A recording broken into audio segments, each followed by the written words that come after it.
ॐ भद्रं कर्णेभिः शृणुयाम देवाः भद्रं पश्येमाक्षभिर्यजत्राः स्थिरैरङ्गैस्तुष्टुवागुंसस्तनूभिर्व्यसेम देवहितं यदायुः स्वस्ति न इन्द्रो वृद्धस्तवाः स्वस्ति नः पूषा विश्ववेदाः स्वस्ति नस्तारक्षयो अरिष्टनेमिः स्वस्ति नो बृहस्पतिर्दधातु। ओम शांति शांति शांति। शंकरं शंकराचार्यं केशवं बादरायणं सूत्रभाष्य कृतौ वंदे भगवन्तौ पुनः पुनः। ईश्वरो गुरुरात्मेति मूर्तिभेद विभागिने व्योमवत् व्याप्त देहाय दक्षिणामूर्तये नमः। ओम शांति शांति शांति। स्वामी श्री प्रेमपुरी आश्रम के इस पावन मंच से हम लोग प्रातः स्वाध्याय के इस सत्र में अथर्ववेदीय मुंडक उपनिषद के ऊपर शांकर भाष्य पर विचार कर रहे हैं। विचार के इस क्रम में पहले मुंडक के दूसरे खंड के 6 मंत्रों तक का विचार हम लोग कल तक कर चुके थे। आज 7वें मंत्र का विचार हम लोग करेंगे। इस दूसरे मंडक के प्रारंभ में ही बताया कि जो 2 प्रकार की विद्याएं हैं, परा और अपरा। अपरा विद्या का जो विषय है वह संसार है, भेद रूप संसार है जो दुख रूप है, और इस दुख रूप संसार को हर प्राणियों के द्वारा त्याग करने योग्य है। और इस संसार का उपशम हो जाए, अनादि अजर अमर अमृत शुद्ध प्रसन्न अपने स्वरूप में अवस्थिति हो जाए, जहाँ परमानंद की प्राप्ति होती है, वह परा विद्या का विषय है। पहले मंत्र में बताया कवियों ने वेदों में मंत्रों के द्वारा जिन कर्मों को देखा, उन कर्मों से होने वाला फल निश्चयी है। उन्हीं कर्मों का विस्तार त्रेता युग में हुआ, अथवा होता अधर्यु उद्गाता के द्वारा उन कर्मों का विस्तार हुआ। इसलिए उन्हीं कर्मों को फल का आकांक्षा करने वाला व्यक्ति करे, यही पुण्य की प्राप्ति का साधन है। कब करे तो बताया, जब अग्नि अच्छी प्रकार से जल जाए तो उस अग्नि के मध्य भाग में देवता निमित्तक आहुति डाले। लेकिन विधिवत कर्म का तो फल मिलता है, और विधिवत कर्म करना बहुत ही कठिन है, और उस कर्म में अनेक प्रकार की विपत्तियां भी होती हैं। सामने देखो अम्मा, मुंह नहीं लटका। कहते हैं जो अग्निहोत्र आदि कर्म करते हैं उस कर्म में 10 निमित्तक जो कर्म होते हैं, पूर्णमास 10 माने अमावस्या में जो कर्म होते हैं, पूर्णमासी में जो कर्म होते हैं, चातुर्मास में जो कर्म होते हैं, आग्नेय शरद ऋतु में जो कर्म होते हैं, उन कर्मों से रहित यदि हमने अग्निहोत्र आदि कर्म किए, अथवा अतिथि पूजा से रहित होकर कर्म किए, जिस समय हवन करना चाहिए उसमें हमने हवन नहीं किया, वह सुदेव से रहित और विधि पूर्वक हवन नहीं किया, तो वह हमारे 7 लोकों का हनन कर देता है। अब जिन अग्नि की आहुतियों में हवन करना है, वह अग्नि की जो प्रदीप्त ज्वाला है उसमें 7 ज्वालाएं हैं। 7 ज्वालाओं को जीभ की तरह कहा गया। जीभ लपलपाती है, ऐसे अग्नि की ज्वालाएं भी लपलपाती हैं। और जैसे जीभ भोजन को अंदर ले जाती हैं, ऐसे अग्नि की ज्वालाएं ही आपकी दी हुई आहुति को उस देवता तक पहुंचाती हैं। वह जिह्वाएं कौन कौन सी हैं? कहते काली कराली, मनोजवा, सुलोहिता, सुधूम्रवर्णा, स्फुलिंगिनी, विश्वरुचि, ये 7 जिह्वाएं हैं, लपलपा रही हैं 7 जिह्वाएं।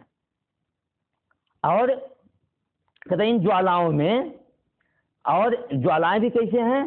भ्राजमानेषु, एकदम देदीप्यमान। इन ज्वालाओं में जो कोई व्यक्ति समय के अनुसार आहुति का आदान करता है, उसकी वही आहुति ही सूर्य की रश्मियां बन करके उस जजमान को स्वर्गलोक में ले जाया करती हैं। और स्वर्ग में जब जाता है तो वहाँ अप्सराएं ये ही आइए आइए ये बुलाती हुई और प्रिय वाक्य बोलते हुए जाती हैं। क्या आपने जो किया है, आपके किए हुए कर्मों के फलस्वरूप आपको इस ब्रह्मलोक की प्राप्ति हुई है। आपके सामने नृत्य गान आदि करते हुए, आपको फूल आदि डालते हुए आपको प्रसन्नता पूर्वक आप यात्रा करवाती हैं। कल तक हम लोगों ने यहाँ तक विचार कर लिया। 7वें मंत्र का अवतरण है, आज चलेगा। एतच्च ज्ञान रहितम कर्म एतावत फलम अविद्या काम कर्म कार्यम अतो असारम दुख मूलम इति निंदते।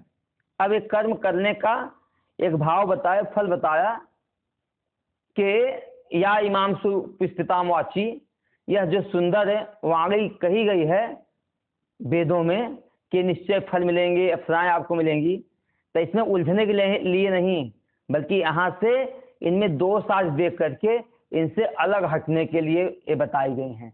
यहाँ उलझना नहीं, बल्कि इसमें कमियां देख करके यहाँ समय हटना है।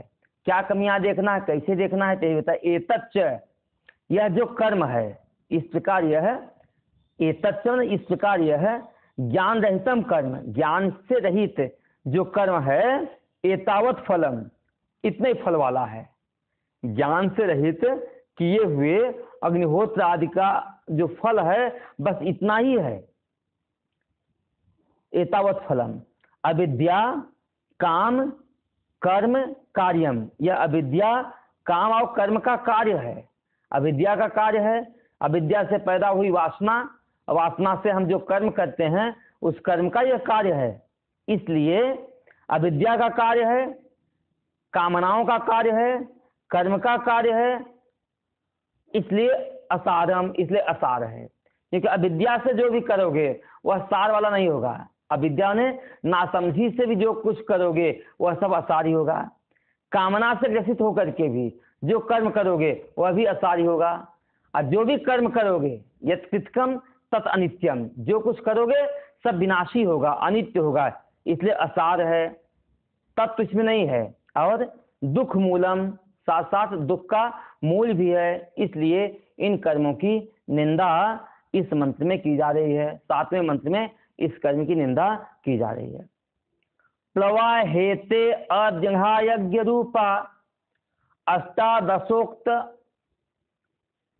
अष्टादशोक्तम अवरम येषु कर्म एतत् श्रेयो ए अभिनिंदन्ति मूढ़ा जरा मृत्युम से पुनरेवापि यान्ति। दोबारा करेंगे उच्चारण। प्लवा हेते अजंघायज्ञ रूपा अष्टादशोक्तम अवरम येषु कर्म एतत् श्रेयो ए अभिनिंदन्ति मूढ़ा जरा मृत्युम से पुनरेवापि यान्ति। कहते हैं अष्टादशोक्तम, जिसमें 18 लोग हैं। अष्टादश में 18 लोग हैं, 16 ऋत्विक हैं और एक यजमान है, एक यजमान की पत्नी है। कितने हुए? 18 लोग जो हैं, 18 लोग जो यज्ञ रूपा हैं। अष्टादश यज्ञ रूपा, जो यज्ञ के निर्वर्तक हैं, यज्ञ को करने वाले हैं। ये कौन है यज्ञ को करने वाले? 18 लोग हैं। 18 में से एक एक वेद के 4 ऋत्विक, तो 4 वेद है ना, तो 4 चौके 16 ऋत्विक, एक यजमान और यजमान की पत्नी, कितने हो गए? 18 हुए। तष्टादश 18 जो हैं, 18 कौन है? यज्ञ रूपा, यज्ञ के स्वरूप ही हैं। यज्ञ के स्वरूप मान क्या हुआ? ये यज्ञ के साधन हैं। यज्ञ निर्वर्तिका, यज्ञ का निर्वर्तन करने वाले हैं, यज्ञ के करने वाले ये हैं। यह सब के सब क्या है? अवरम, मतलब इनसे जो ये सब कैसे हैं? अजिंहा, प्लवा, यह सब विनाशी हैं। एते अजिंहा, ये सब दृढ़ नहीं है, मजबूत नहीं है, सब कमजोर हैं। इसलिए एसु अवरम कर्म, इनसे जो कर्म पैदा होगा वह कर्म भी निकृष्ट ही होगा। मतलब विनाशी वस्तु से पैदा हुआ कर्म विनाशी होगा।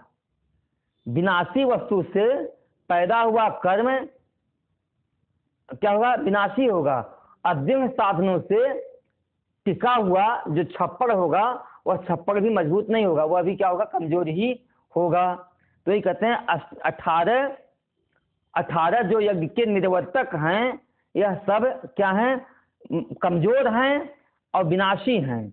इनसे येषु अवरम कर्म है, इनमें से जो कर्म पैदा होता है वह कर्म भी विनाशी और अदृढ़ ही होगा।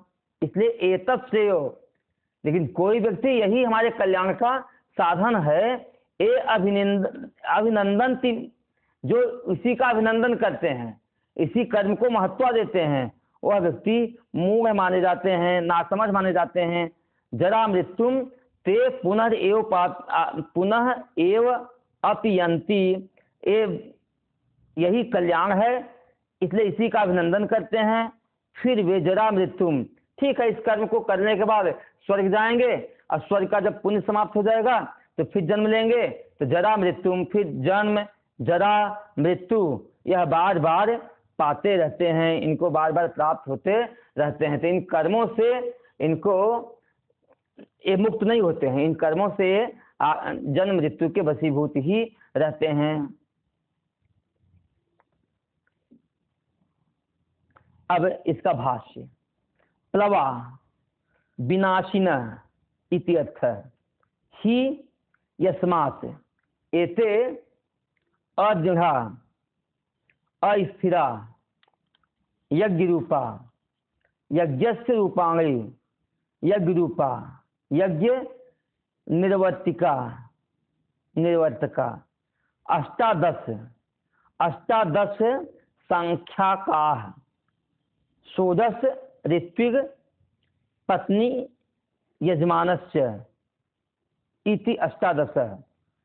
एतद् आश्रयं कर्म उक्तम कथितम शास्त्रेण एषु दशसु अवरम कर्म, अवरम केवलम ज्ञानवर्जितम कर्म, अतः तेषाम अवर कर्म आश्रयाणाम अष्टादशानाम अदृढ़तया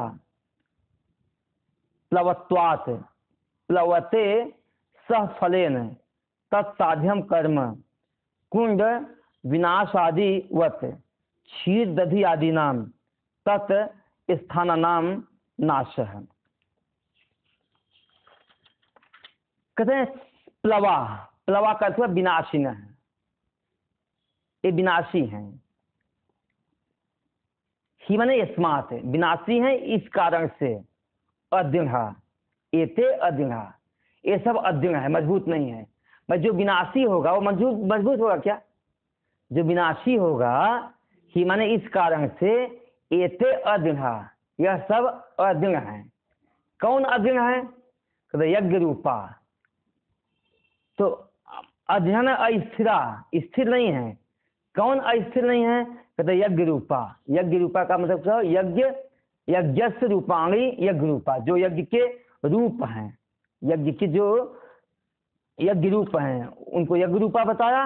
मतलब वह यज्ञ निर्वर्तका, जो यज्ञ का निर्वर्तन करने वाले ये हैं, यज्ञ के जो स्वरूप हैं, यह सब अदृढ़ हैं, मतलब अस्थिर हैं, इसलिए सब विनाशी हैं।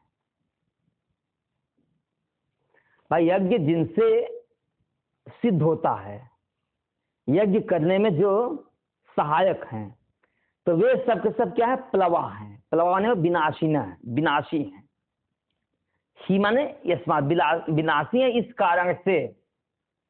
एते अदृढ़ा, यह सब के सब अस्थिर हैं, टिकने वाले नहीं हैं। सब के सब क्या है, अस्थिर हैं। कौन अस्थिर हैं, कहते यज्ञ रूपा, जो यज्ञ स्वरूप हैं। यज्ञ रूपा, यज्ञ के रूप जो हैं, यज्ञ रूपांग यज्ञ रूपा, मतलब यज्ञ निर्वर्तका, यज्ञ के जो निर्वर्तक हैं वह सब के सब विनाशी हैं, इसलिए अस्थिर हैं, स्थिर नहीं हैं। वह यज्ञ किससे निवर्तक होता है, कहते अष्टादश, यहाँ कहते अष्टादश मतलब 18 से यज्ञ की सिद्धि होती है। अष्टादश संख्या का आया है, अष्टादश माने 18 संख्या वाले यज्ञ के जो निर्वर्तक हैं वह के सब अस्थिर और विनाशी ही हैं। ये 18 कौन कौन हैं, तो षोडश ऋतुग, देखो 4 वेद है हमारे यहाँ, ऋग्वेद, यजुर्वेद, सामवेद और अथर्ववेद। ऋग्वेद के ऋत्विक का नाम होता है, सामवेद के, यजुर्वेद के ऋत्विक का नाम अधर्यु है, सामवेद के ऋत्विक का नाम उद्गाता है, अथर्ववेद के ऋत्विक का नाम ब्रह्मा है। तो एक एक वेद के लिए 4 ऋत्विक नियुक्त किए गए हैं। तो 4 वेदों में कितने ऋत्विक हो जाएंगे, 16 ऋत्विक हो जाएंगे। और इसलिए कहा गया है 16 ऋत्विक और पत्नी, यजमान की पत्नी, यजमानस्य और यजमान, कुल मिला के कितने हुए, 16, 17 और 18 और यजमान इति, इस प्रकार से अष्टादश संख्या जो यज्ञ के निर्वर्तक हैं, जिनके द्वारा यज्ञ रूपी फल की सिद्धि होती है, यह सब के सब विनाशी हैं, इस कारण से ये सब अस्थिर हैं। एतद आश्रयम, इन्हीं का आश्रय लेकर के, कर्म उक्तम, उक्तम माने कथितम, कर्म कहा गया है, मतलब इन्हीं 18 के आश्रय से कर्म की सिद्धि होती है। कथितम कहाँ कहा गया है, शास्त्रीय में, शास्त्र के द्वारा इन्हीं 18 का आश्रय लेकर के कर्म का कथन किया गया है। येषु अष्टादशेषु अवरम कर्म ज्ञानवर्जितम कर्म, इनमें से मतलब अष्टादशों के बीच में से जो अवरम मतलब केवल अवर कर्म है, निकृष्ट कर्म है।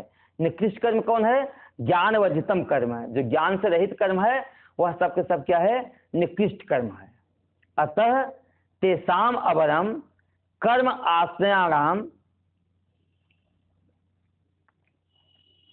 अष्टादशानाम अदृढ़तया प्लवत्वात् प्लवते सह फलेन तम तत्साध्यम कर्म, कहते हैं अतः माने इस कारण से, तेसाम अबर कर्म, इस कारण से उस अबर कर्म के जो कर्म पैदा हुआ, निकृष्ट कर्म हुआ, उनके आश्रयाणाम, उन कर्म का जो आश्रय है, जिनके आश्रय से यह कर्म पैदा हुआ है, वह कौन है, अष्टादशा नाम, जो 18 लोग हैं जिनसे कर्म पैदा हुआ है, वह सब के सब क्या हैं, अदृढ़ता बस अस्थिरता के कारण प्लवत्वात् विनाशील हैं। प्लवत्वात् माने विनाशील हैं, विनाशील होने के कारण प्लवते सह, विनाशील होने के कारण फल के सहित, सहफलेन फल के साथ, तत्साध्यम उससे जो साध्य कर्म है फल के सहित, वह साध्य कर्म है, वह भी क्या होगा, विनाशील होगा, नहीं होगा। भाई यदि आधार विनाशील है तो आधार के ऊपर टिका हुआ वस्तु विनाशील होगा नहीं होगा। जैसे उदाहरण दिया कुंड विनाश आदि, जैसे कुंड माने किसी बर्तन में घी रखा हो या तेल रखा हो, यदि बर्तन टूट जाए, आधार टूट जाए तो घी बचेगा, घी भी समाप्त हो जाएगा, गिर जाएगा।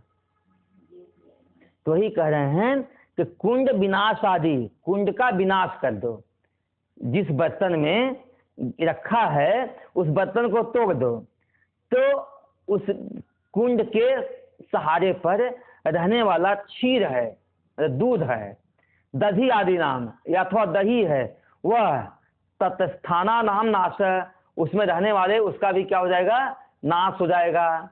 ऐसे ही क्या हुआ, 16 ऋत्विक और यजमान के पत्नी से निर्वर्तक जो कर्म है, इन आधार पर रहने वाला जो कर्म है, तो इनके नाश हो जाने पर उनके आश्रय पर रहने वाला कर्म भी नाश हो जाएगा, विनाशी हो जाएगा, यह यहाँ बता रहे हैं। ठीक है, क्योंकि यहाँ बता रहे हैं कि 18 जो यज्ञ के निर्वर्तक हैं, यह सब के सब क्या लोग हैं, विनाशी हैं और स्थिर हैं।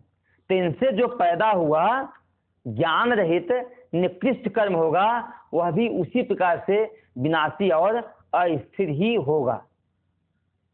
कैसे होगा, एक दृष्टांत दे दिया कि कुंड है, कुंड माने मिट्टी का कोई बर्तन है, उस मिट्टी के बर्तन में चीनी अथवा चीनी नहीं, दूध अथवा दही रखे हैं। यदि मिट्टी का बर्तन रूपी आश्रय यदि नाश हो गया, तो उसके ऊपर रहने वाला जो फल है, वह फल भी नाश को प्राप्त कर लेगा। इसलिए यह कर्म आपकी मुक्ति करने वाला है ही नहीं। यत एवं एतत् कर्म श्रेय करणम इति ए अभिनंदति अभिवेक्ष्यन्ति अविवेकिनो मूढ़ा अतः ते जरा च मृत्युम च जरा मृत्युम किंचित कालम स्वर्गे स्थित्वा पुनः एव अपि यन्ति भूयो अपि गच्छन्ति। कहते यत माने जिस कारण से, ऐसी बात है। एवं एतद, क्योंकि यह इस प्रकार ही है। कौन, कर्म। कर्म विनाशी हुआ नहीं विनाशी हुआ। अरे भाई, कभी नदी पार की हो नहीं करती हो, तो नदी को पार करने के लिए जब नाव नहीं होती थी, लोग कैसे पार करते थे, तैर के। और जिसको तैरना नहीं आता हो तो बैठा रहेगा। तो पहले गांव के लोग जुगाड़ करते थे, अब तो टायर बांध लेते हैं, कुछ करते हैं। पहले गांव के लोग 4 घड़े लेते थे, 4 घड़ों की नीचे उल्टा रख देते थे, चारों मुंह बांध लेते थे आपस में, लकड़ी से चारों मुंह क्या करते थे, बांध लेते थे। और चारों घड़ों को पानी में क्या करते थे, डाल देते थे, और उस घड़े पर बैठ करके नदी पार कर लेते थे। देखा होगा, नहीं देखा होगा? नहीं देखा है। 4 घड़े हैं, 4 घड़ों को क्या करेंगे, पट्ट मतलब पेंदी मतलब मुंह नीचे कर लेंगे, मुंह नीचे करेंगे, और चारों घड़ों को अच्छी तरह से चारों लकड़ी लगा करके, डंडे लगा करके चारों घड़ों को बांध देंगे कि पलटे पुलटे न, और चारों घड़ों को बैलेंस बना रहेगा, इसे पलटेगा नहीं।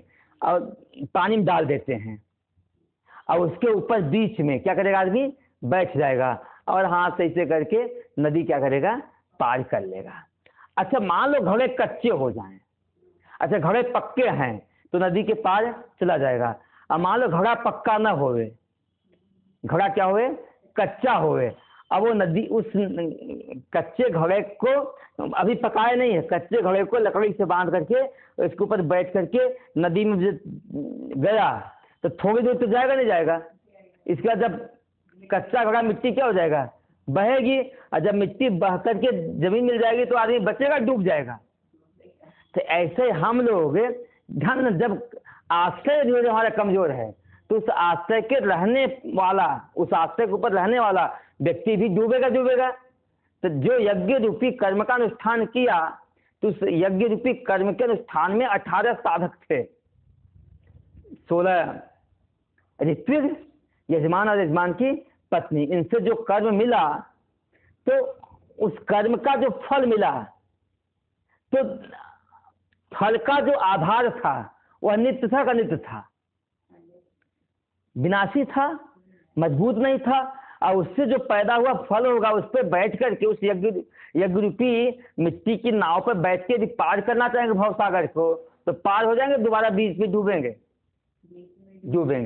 तो इसलिए यहाँ कह रहे हैं, क्या कह रहे हैं, को निश्चय डूबेगा। तो यह माने जिस कारण से एवं एतत् कर्म, यह ऐसा ही कर्म है, और इस कर्म को श्रेय है, मतलब श्रेय करणम, इस कर्म से हमें श्रेय मिल जाएगा, कल्याण हो जाएगा। इस कर्म से हम इस संसार सागर से पार हो जाएंगे, ऐसा समझ करके ए अभिनंदती, ये इस कर्म का अभिनंदन करते हैं। यह कर्म श्रेय का साधन है ऐसा मानकर अभिनंदन करते हैं। और अभिहृष्यन्ति, और बहुत अधिक खुश हो जाते हैं कर्म करके। वह वास्तव में अविवेकी हैं। कौन है? अविवेकी हैं, इसलिए मूढ़ा, वो नासमझ लोग हैं। कर्म के सहारे संसार सागर से पार जाना चाहते हैं, भैया कर्म के सहारे संसार सागर से पार जाया नहीं जा सकता है, मूढ़ है। अतः इस कारण से ते माने वे व्यक्ति जरा च मृत्युम च, जरा और मृत्यु, जरा मृत्यु, बुढ़ापा और मृत्यु को, किंचित कालम स्वर्गे स्थित्वा, कुछ काल तक स्वर्ग में स्थित रह करके, पुनः एवं फिर से भी यंती, यंती ने भूय अपि गच्छन्ति, दोबारा फिर से भी जन्म मरण को प्राप्त करने के लिए जन्म ले लेते हैं। भाई वही कच्चे मिट्टी की बनी हुई नाव पर बैठ करके जाओगे, थोड़ी दूर तो जाओगे, बार बार मिट्टी क्या हो जाएगी, जब गलेगी तो फिर डूबोगे। ऐसे जब तक हमारा थोड़ा पुण्य कर्म था तब तक हम स्वर्ग में रहे, और जैसे पुण्य कर्म नष्ट हुआ तो फिर से हम पैदा होंगे, तो जन्म होगा, जरा होगा, मृत्यु होगी, फिर कर्म करेंगे, फिर जाएंगे, फिर वही आत्मा जाना आना जाना ही लगा रहेगा, मेरी मुक्ति हो नहीं पाएगी। इसलिए यहाँ बता रहे हैं इस कर्म को बहुत ज़्यादा महत्व मत दो, इन कर्म को बहुत ज़्यादा आश्रय मत दो, क्योंकि कर्म जिनसे सिद्ध होता है वह भी अस्थिर हैं, जिनसे होने वाला जो फल है वह फल भी अस्थिर ही होगा। लेकिन जो व्यक्ति कर्म करते हैं ना, अपने को बड़ा बुद्धिमान मानते हैं। क्या मानते हैं? अपने आगे किसी को गिनते नहीं है, बड़ा बुद्धिमान मानते हैं, तो उनकी निंदा करते हुए 8वां मंत्र है, किंच, इतना ही नहीं, अविद्यायाम अंतरे वर्तमाना स्वयं धीरा पंडितम मन्यमाना जघन्यमाना पर्यन्ति मूढ़ा अंधे नैव नियमाना यथांधा। अविद्यायाम अंतरे वर्तमाना, वे स्वयं अविद्या के मध्य में हैं। अविद्या से पैदा हुआ काम, और काम से पैदा हुआ कर्म, और कर्म से पैदा हुआ संस्कार आदि के मध्य में है, स्वयं अविद्या के मध्य में है, वर्तमान है, स्थित है। लेकिन स्वयं धीरा, अपने आप को बड़े बुद्धिमान मानते हैं, पंडित है, ज्ञानी समझते हैं, मन्य माना, अपने आप क्या समझते हैं? ज्ञानी और पंडित समझते हैं। ये लोग क्या करते हैं? पंडित और अपने आप को पंडित मानते हैं, और पंडित मान करके अपनी प्रशंसा अपने आप ही किया करते हैं, अपने मुंह मियाँ मिट्ठू बना करते हैं। ये लोग क्या जघन्य माना है, जघन्य माना मान हुआ जरा रोग आदि अनेक अनर्थ, जरा है, रोग है, आज अनेक प्रकार के अनर्थ हैं, इन अनर्थ से पर्यंत, इस अनर्थों से विभ्रमंती, घूमते अथवा भटकते रहते हैं, पीड़ित होते हुए, जघन्य माने इन अनर्थों से पीड़ित होते हुए, पर्यंती सब ओर घूमते रहते हैं। कौन व्यक्ति? मूर्ख व्यक्ति है, मूढ़ व्यक्ति है। उनकी स्थिति कैसे है? एक दृष्टांत समझाते हैं, अंधेन एव नियमाना यथांधा, जिस प्रकार से अंधों के द्वारा अंधों को रास्ता दिखाया जा रहा है। यदि एक व्यक्ति अंधा होवे और वो दूसरे अंधे को रास्ता दिखाए तो खुद कहाँ गिरेगा? गड्ढे में, कटीले रास्ते में, कहीं तालाब में, और इसे उसके पीछे पीछे चलने वाले दूसरे भी उसी के तरह गड्ढे में ही गिरेंगे, दोनों को भी सुख की प्राप्ति नहीं होती है। और जो ज्ञानी है, समझदार है, वह किसी अंधे को कर्म की तरफ प्रेरित नहीं करेगा। भागवत में एक बहुत सुंदर दृष्टांत आता है। ऋषभदेव अपने बच्चों को समझाते हैं कि हे बच्चों, जिसकी आंखें खुली हुई हैं,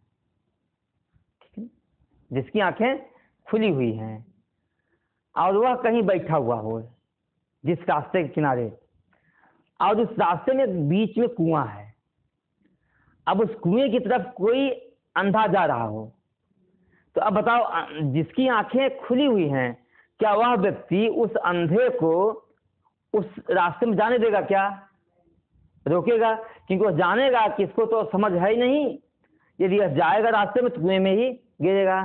तो अज्ञानी तो पहले ही कर्म के वशीभूत होकर के, वासनाओं के वशीभूत होकर के कर्म करना चाहते ही है। लेकिन जो व्यक्ति ज्ञानी है, जो व्यक्ति ज्ञानी है, उस अंधे व्यक्ति को, अविवेकी व्यक्ति को, मूढ़ व्यक्ति को कर्म और कर्म के दलदल में फंसे हुए देख करके वह देखता हुआ उसको उधर जाने नहीं देगा, वह उसको रोकेगा ही रोकेगा। लेकिन जो खुद ही अंधा है वो कहा हाँ भाई चल, भेड़ की तरह एक भेड़ डूबती है, दूसरे लगता है उसको कुछ मिला है, चलो हम भी चलते हैं, तीसरा सोचती है हम भी चलते हैं, और सारी भेड़ें डूब जाती हैं। आज समाज में, संसार में यही स्थिति है कि विद्यायाम अंतरे वर्तमानम, हम खुद तो विद्या के भीतर स्थित हैं, लेकिन अपने आप को धीर, पंडित और बुद्धिमान समझे हुए हैं। जगद्यमान है वे लोग जराग्रस्त, दुख सुख से ग्रसित हैं, पर्यंत चारों तरफ से ग्रसित हैं। ऐसे नासमझ दूसरे नासमझों को ही रास्ता दिखा रहे हैं। एक बहुत सुंदर दृष्टांत आता है। रमन महर्षि के पास एक गणपति शास्त्री आते थे। गणपति बहुत बड़े विद्वान थे, ज्ञानी थे और बहुत बड़े कथावाचक थे, प्रचार कथा का करते थे, लाखों उनके शिष्य थे। रमन महर्षि तो अपने आप में बैठे रहते थे, उनके पास कोई अपना था ही नहीं कहने के लिए उनका अपना शरीर ही अपना नहीं था। तो वो कभी कोई व्यथा बताते, महाराज समाज इतनी पीड़ा हो रही है, समाज इतना अशांति हो रही है, धर्म भ्रष्ट हो रहा है। तो रमन महर्षि एक शब्द बोलते थे, भाई हम समाज को सुखी करना चाहते हैं। वो बोले, तो रमन महर्षि एक शब्द बोले कि क्या तुम सुखी हो गए हो क्या? कि तुम सुखी हो गए हो तो दूसरे को सुखी कर सकते हो, तुम शांत हो गए हो दूसरे को शांत कर सकते हो। लेकिन जब खुद ये तुम दुखी हो, खुद ये तुम विक्षिप्त हो, तो फिर दूसरे को तुम क्या दोगे? एक टीबी का रोगी कहे हम घर घर की सफाई करूंगा, तो घर की सफाई करेगा, टीबी फैलाएगा।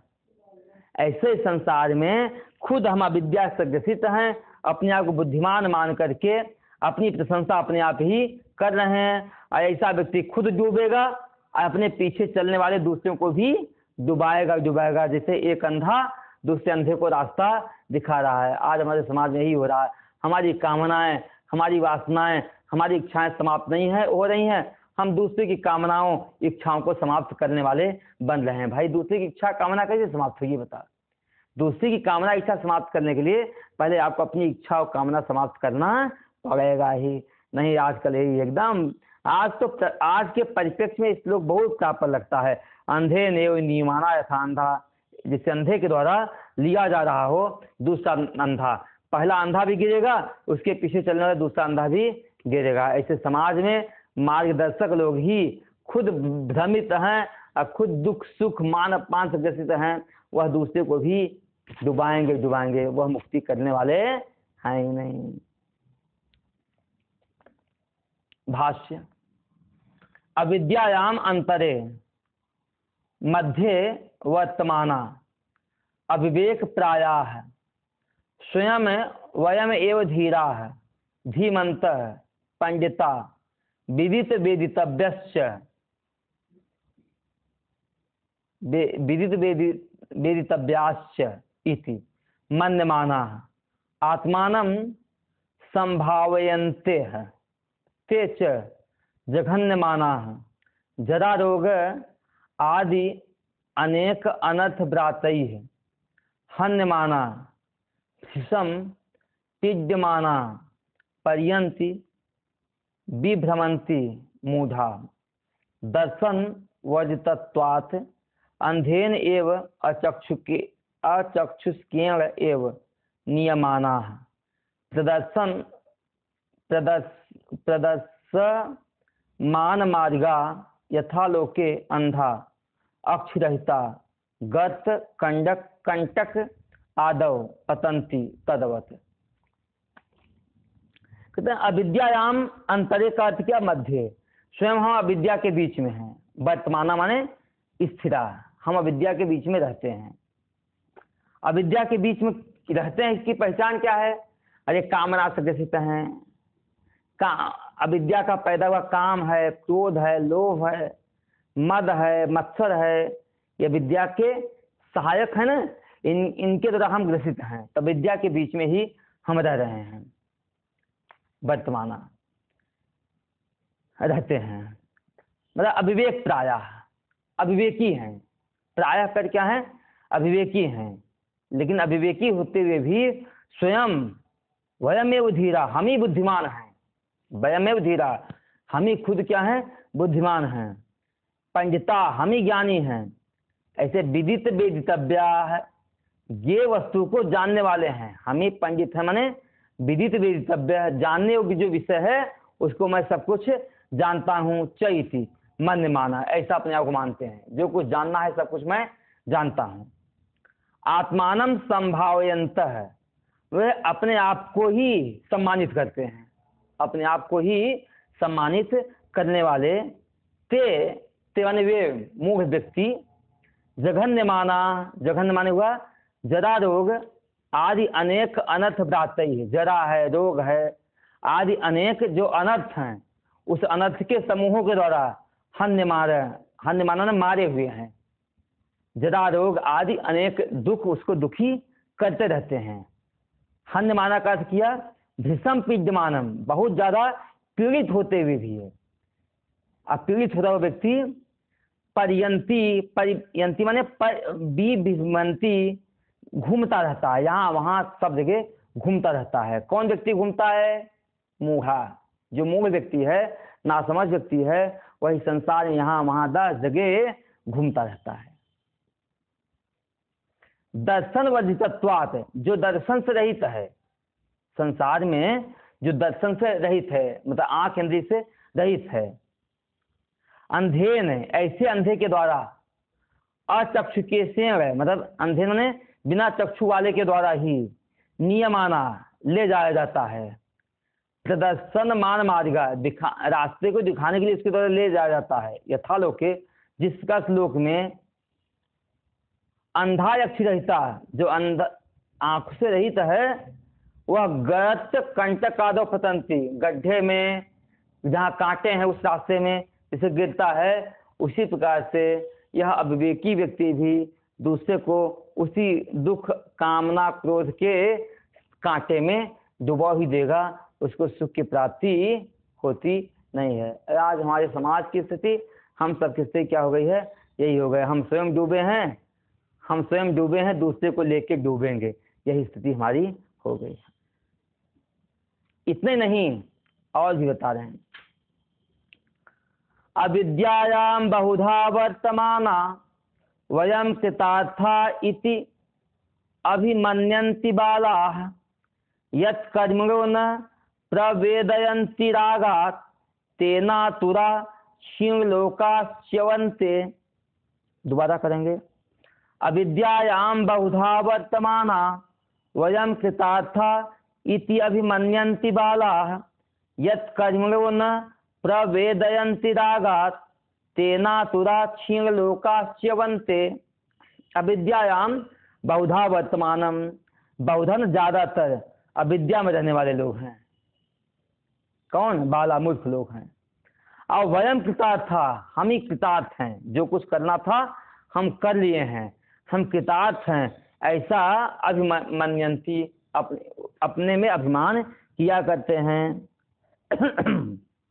यत मन जो, क्योंकि कर्मो न प्रवेदयन्ति, क्योंकि कर्मी लोग रागात, राग के कारण, कर्मी लोग किसी कारण, जो कर्मी हैं, कर्मठ लोग हैं, कर्म के फल विषयक जो राग है, उस राग के कारण न प्रवेदयन्ति, उस तत्व को जानते ही नहीं हैं, उस तत्व का ज्ञान उनको होता नहीं है। क्योंकि तत्व में के ज्ञान में बाधक है कर्म के फल विषयक राग।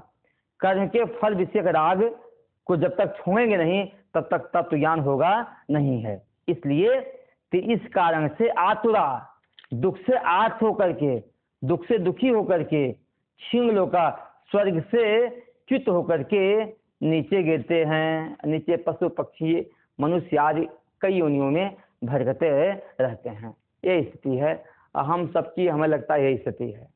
अविद्यायाम बहुधा वर्तमान, अविद्या में ही पूरी तरह से वर्तमान है। ये जितनी दौड़ है, हाय तौबा है, सब अविद्या के कारण है।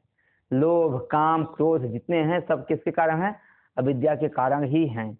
हम अविद्या में वर्तमान हैं, लेकिन अपने आप क्या मान रहे हैं? सिद्ध मान बैठे हैं, स्वयं कृतार्था, हम सिद्ध हो गए हैं, हमें कुछ करने की आवश्यकता रह नहीं गई है। इति अभिमन्यन्ति, इस प्रकार से वो अपने आप को मान बैठते हैं। कौन मानता है? बाला, जो बच्चे हैं, बच्चों ने मूर्ख लोग हैं, ऐसा वो मानते हैं। यत् कर्मणो, क्योंकि कर्मी लोग न प्रवेदयन्ति, जानते नहीं हैं। कर्मी माने क्या हुआ? कर्म क्यों नहीं जानते हैं? रागात, कर्म विषयक जो राग है, कर्म विषयक जो राग है, उस राग के कारण कर्मी लोग उस तत्व को जान नहीं पाते हैं, इसलिए दुखार्तः, इस कारण से दुख से आर्त होकर के या कर्म के फल के क्षीण हो जाने पर क्षीण लोका च्यवन्ते, स्वर्ग से च्युत होकर के अपने लोक से रहित हो जाते हैं। भाष्य। अविद्यायाम बहुधा बहुप्रकारम वर्तमाना वयम एव कृतार्था कृत प्रयोजना इति एवं अभिमन्यन्ति अभिमानम कुर्वन्ति वालाः अज्ञानिनः।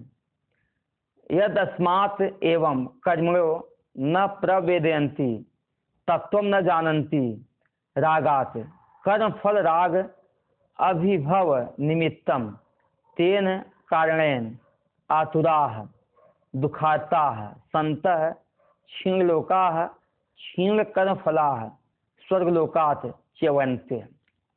अविद्यायाम बहुधा, अविद्या में ही, बहुधा माने बहु प्रकार, अनेक प्रकार से, वर्तमान माने विद्यमान है। लेकिन वयम एक कृतार्था, अविद्या में विद्यमान है कौन? अज्ञानी पुरुष। लेकिन क्या बोलते हैं? वयम एक कृतार्था, हम ही कृतार्थ हैं। कृतार्थ का किया कृत प्रयोजना, जो कुछ करना प्रयोजन था वह सब मैंने कर लिया। इस प्रकार से एवं अभिमन्यन्ति, इस प्रकार से अभिमानम कुर्वन्ति, इस प्रकार से वे अभिमान करते हैं। स्वयं अविद्या में है और स्थित है, इन अपने आप को कृतार्थ मान करके यही कहते हैं कि जो कुछ करना था वह सब मैंने कर लिया। ऐसा कौन करता है? अभिमान करते हैं। कौन करता? बाला, जो बाल बच्चे हैं। बच्चा कौन है? अज्ञानी न है, जो अज्ञानी वही कौन है? बच्चा है। यद अस्मात् एवं कर्मियों न, इस कारण से ही कर्मी लोग न प्रवेदयन्ति, उस तत्व को नहीं जानते हैं। किसको? तत्व न जानन्ति, उस तत्व को जान नहीं पाते हैं। क्यों नहीं जान पाते? रागात, राग के कारण उस तत्व को जान नहीं पाते। राग माने हुआ कर्म फल राग अनुभव, कर्म के फल के राग से अनुभव होगा, ढक गया है, जिसका स्वरूप वही निमित्त है उस तत्व को न जानने में। तो तेन कार्य है, उसी कारण से जब तत्व को नहीं जानता है तो आतुरा, वह व्यक्ति आतुर होता है। आतुर माने दुखाता है, दुख से घायल होता है। घायल से होकर के, संत होकर के क्षीण लोका, क्षीण लोका हुआ क्षीण कर्म फला, जब उसके फल क्षीण हो जाते हैं, कर्म के फल जब क्षीण हो जाते हैं तो स्वर्गलोकात् च्यवन्ते, स्वर्गलोक से वह च्युत हो जाता है, स्वर्गलोक से नीचे गिर जाता है। गिर करके तमाम प्रकार के कर्म आदि किया करते हैं। इसलिए मेरे भाई, अविद्या के बीच में हमें रहना नहीं चाहिए। और कृतार्थ मान करके जो व्यक्ति कर्म त्याग कर देता साधना आदि का, वह तत्व को जान नहीं पाता, क्योंकि कर्म के फल के प्रति उसका राग बना ही रहता है। 9 श्लोक हो गए। 10वें श्लोक का चिंतन हम लोग कब करेंगे? कल करेंगे। आज इतना ही। ओम भद्रम कर्णेभिः शृणुयाम देवाः, भद्रम पश्येमाक्षभिर्यजत्राः, स्थिरैरङ्गैस्तुष्ट्वागुंसस्तनूभिर्व्यसेम देवहितं यदायुः। स्वस्ति न इन्द्रो वृद्धस्तवाः, स्वस्ति नः पूषा विश्ववेदाः, स्वस्ति नस्तारक्षयो अरिष्टनेमिः, स्वस्ति नो बृहस्पतिर्दधातु। ओम शांति शांति शांतिः। शंकरं शंकराचार्यं केशवमवादरायणं सूत्रभाष्य कृतौ वन्दे भगवन्तौ पुनः पुनः। ईश्वरो गुरुरात्मेति मूर्तिभेद विभागिने व्योमवत् व्याप्त देहाय दक्षिणामूर्तये नमः। ओम शांति शांति शांति। ओम नमः पार्वती पतये। हरे हरे हर महादेव की जय।